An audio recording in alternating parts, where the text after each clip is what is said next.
ఎన్ని కష్టాలొచ్చినా, ఎన్ని సంతోషాలొచ్చినా దేవుని ఒక్క కోరిక కూడా కోరకుండా ఉండేవాళ్ళు ఎవరైనా ఉన్నారా? అలా ఉంటే అలాంటి వాళ్ళలో నేను కూడా ఒకదాన్ని. మన సమస్యల్ని మనమే పరిష్కరించుకోగల శక్తిని ఆ దేవుడు అందరికీ ఇస్తాడు. అలాగే నాకు కూడా ఇచ్చాడు. అదే మనకు ఆ దేవుడిచ్చే గొప్ప వరం. మనకేదైనా పెద్ద సమస్యొచ్చి దారి దొరకనప్పుడు, దిక్కుతోచని పరిస్థితుల్లో ఉన్నప్పుడు ఖచ్చితంగా ఒక దారైతే చూపిస్తాడు. కాకపోతే అది మనం గుర్తించాలంతే.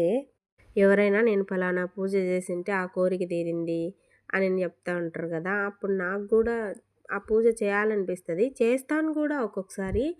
కానీ ఆ దేవుని దగ్గరికి పోయి దేవుని ముందర కూర్చుంటానే నాకేం కోరికలు లేవు, నీ ఇష్టం, నా జీవితం ఎలా నడిపిస్తే అలా నడిపించని ముక్కేసుకుంటా. ఎందుకో నాకు కూడా తెలీదు. ఇంతవరకైతే నేను ఏ కోరిక కోరలేదు మరి. నేను రోజు ఇంతే సింపుల్‌గా పూజ చేసుకుంటాను. ఒక్క ప్రసాదం మాత్రమే పెడతాను. అంటే పండ్లుంటే పండ్లు, లేదంటే పటిక అట్లా పెడతాను అంతే.